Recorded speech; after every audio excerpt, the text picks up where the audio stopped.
बॉलीवुड की सबसे वाहियात कंट्रोवर्सीज। नंबर 1, विवेक ओबरॉय। ये नाम तो आप सभी ने सुना होगा, पर आजकल ये स्टार कहीं किसी को दिखाई नहीं देते। इस एक्टर की एक गलती ने इनके अच्छे खासे करियर को बर्बाद कर दिया।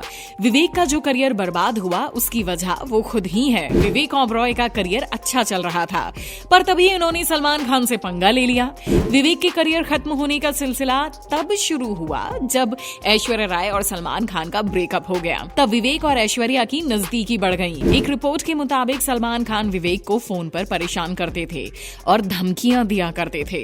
सलमान खान के इस रवैये से परेशान होकर विवेक ने एक प्रेस कॉन्फ्रेंस की और सलमान खान पर कई आरोप लगाए। विवेक ने कहा कि सलमान ने उन्हें जान से मारने की धमकी दी है। रिपोर्ट्स के मुताबिक सलमान ने विवेक को लगभग 41 बार फोन किया। इस कॉन्फ्रेंस से किसी का भला नहीं हुआ, बल्कि विवेक का ही करियर पूरी तरह से बर्बाद हो गया। इस कॉन्फ्रेंस के बाद से ही विवेक को बहुत ही कम फिल्मों में देखा गया। रिपोर्ट्स के मुताबिक सलमान खान ने डायरेक्टर और प्रोड्यूसर को विवेक को काम देने से मना कर दिया। कई बड़ी फिल्मों के ऑफर उनके हाथ से निकल गए। हालांकि कुछ समय बाद विवेक को ये बात समझ आई, तब उन्होंने फिर से एक प्रेस कॉन्फ्रेंस बुलाकर सलमान खान से माफी मांगी, पर सलमान ने उन्हें माफ नहीं किया। बाद में एक अवार्ड शो के दौरान स्टेज पर परफॉर्म करते हुए भी विवेक ओबरॉय ने सलमान से माफी मांगी। बाद में ऐश्वर्या, जिनके लिए उन्होंने इतना सब कुछ किया था, उन्होंने भी विवेक को इमेच्योर बोलकर छोड़ दिया। विवेक ने जो भी कहा हो, पर सलमान से पंगा लेना उन्हें बहुत भारी पड़ा, जिसका मलाल उन्हें आज भी है। नंबर 2, संजय दत्त। संजय दत्त 90 के दशक के सुपर हिट एक्टर्स में से एक हैं, पर इनकी गलतियां इनके करियर पर भारी पड़ गईं। साल 1993 में संजय दत्त का नाम मुंबई में हुए बॉम्ब ब्लास्ट के साथ जोड़ा गया। अपने घर में इलीगल वेपन AK-47 रखने के आरोप में पुलिस ने इन्हें अरेस्ट कर लिया। इसके बाद संजय दत्त को जमानत मिल गई, पर इससे उनके करियर का बुरा हाल हुआ। साल 2013 में उनके सर से टेररिस्ट का टैग तो हट गया, पर AK-47 रखने के आरोप में उन्हें 5 साल की सजा सुनाई गई, जिसमें से 18 महीने की सजा पहले काट लेने की वजह से उन्हें 3.5 साल की सजा हुई। संजय दत्त की इन्हीं गलतियों ने उनका करियर बर्बाद कर दिया, वरना आज वो एक बहुत बड़े सुपरस्टार होते। वैसे अब संजय दत्त ने कमबैक कर लिया है और वो रिसेंटली शमशेरा और KGF चैप्टर 2 जैसी फिल्मों में नजर आए हैं। नंबर 3, अमीषा पटेल। साल 2000 में आई फिल्म कहो ना प्यार है ने अमीषा पटेल को रातों रात सुपरस्टार बना दिया। ये फिल्म उस साल की सबसे बड़ी फिल्म थी। इस फिल्म की सफलता ने फेम के साथ साथ बहुत सारे अवार्ड्स भी जीते। अमीषा पटेल की झोली में भी अवार्ड्स की लाइन लग गई। इस फिल्म के बाद गदर फिल्म ने भी अमीषा पटेल को उस समय की सबसे बड़ी एक्ट्रेसेस में शुमार कर दिया। कई सारे अवार्ड्स ले चुकी अमीषा पटेल आए दिन award function, school annual function में दिखाई देती। इतनी बुलंदियों को छूने के बाद कैसे इतनी बड़ी एक्ट्रेस सीधा जमीन पर आ गई? दरअसल अमीषा के एक मीडिया में दिए हुए इंटरव्यू और एक कोर्ट केस ने उन्हें कहीं का नहीं छोड़ा। ये केस किसी और ने नहीं, बल्कि उनके सगे माँ बाप के ऊपर था, जो कि खुद एक्ट्रेस ने किया था। बात तब की है जब अमीषा विक्रम भट्ट की फिल्म आप मुझे अच्छे लगने लगे कर रही थी। तब वो फिल्म के डायरेक्टर विक्रम भट्ट के साथ रिलेशनशिप में आई, जो कि पहले से शादीशुदा थे, उनसे 8 साल बड़े थे, और उनका ये रिश्ता उनके माँ बाप को पसंद नहीं आया। अमीषा ने जब उनकी बात नहीं मानी, तब उनके माँ बाप ने उन्हें घर से निकाल दिया। इसके बाद अमीषा ने मीडिया में जाकर ये बात कही कि उनके माँ बाप ने उनको पीट कर घर से बाहर निकाला और उनके रुपये भी हड़प लिए। उन्होंने कहा कि वो अपनी सारी कमाई अपने माँ बाप को देती थी, लेकिन उन्होंने इसका गलत इस्तेमाल किया और उनके 12 करोड़ रुपए हड़प लिए। इसके बाद मीडिया में हर तरफ उनकी इमेज खराब हो गई। बैक टू बैक हिट देने वाली अमीषा की एक साथ 3 फिल्में फ्लॉप हो गईं। इनमें आप मुझे अच्छे लगने लगे, क्या यही प्यार है और क्रांति जैसी फिल्में थीं। बाद में उन्होंने कुछ समय का ब्रेक लेकर वापसी की, पर उनकी फिल्में नहीं चल पाईं। बाद में विक्रम भट्ट ने भी उन्हें छोड़ दिया। Number 4, shiny Ahuja. बॉलीवुड में फिल्म हजारों ख्वाहिशें ऐसी से कदम रखने वाले एक्टर शाइनी आहूजा ने एंट्री करते ही धमाल मचा दिया।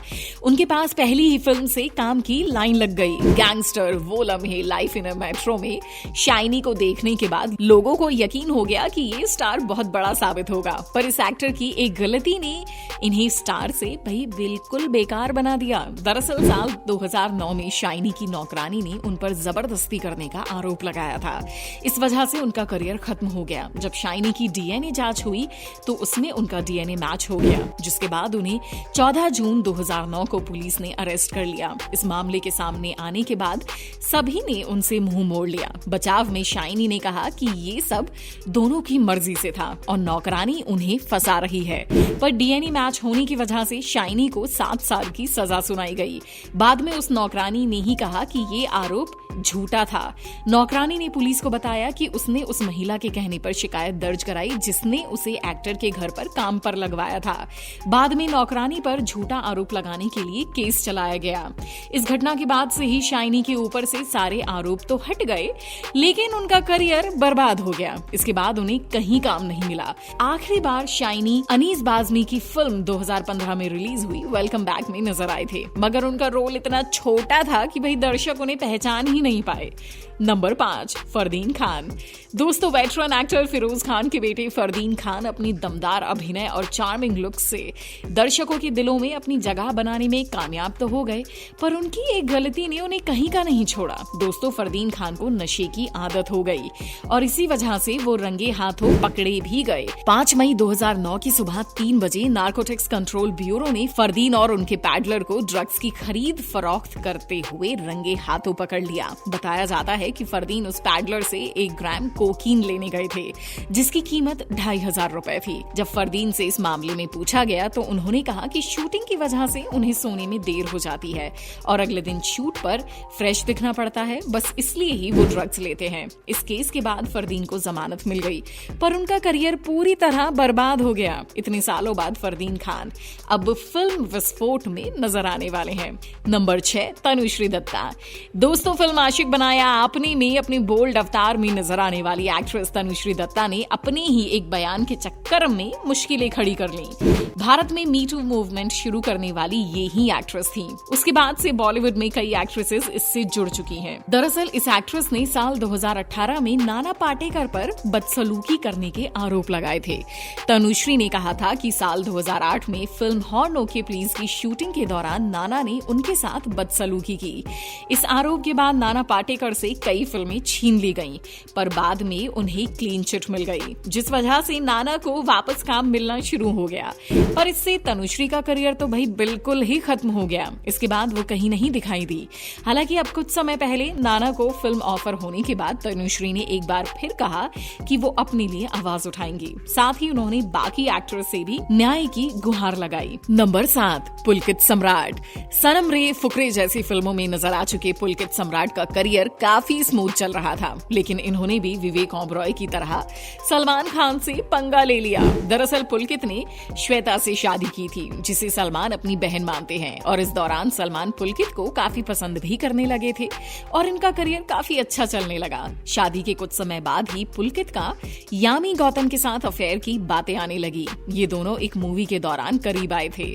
बाद में यामी की वजह से पुलकित ने श्वेता को छोड़ दिया।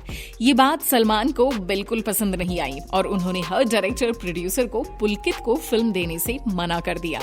इसके बाद इनको फिल्में मिलनी बहुत कम हो गईं। आज पुलकित सम्राट कम ही फिल्मों में नजर आते हैं। बाद में श्वेता ने पुलकित पर सलमान के करीब जाने के लिए इस्तेमाल होने का आरोप भी लगाया। आपको ये वीडियो कैसी लगी? हमें अपने लाइक और कमेंट्स के जरिए जरूर बताएं। ऐसी और भी इंटरेस्टिंग वीडियोस के लिए देखते रहें सीक्रेट फिल्मी टीवी, हर उस चीज के लिए जो आप जानना चाहते हैं।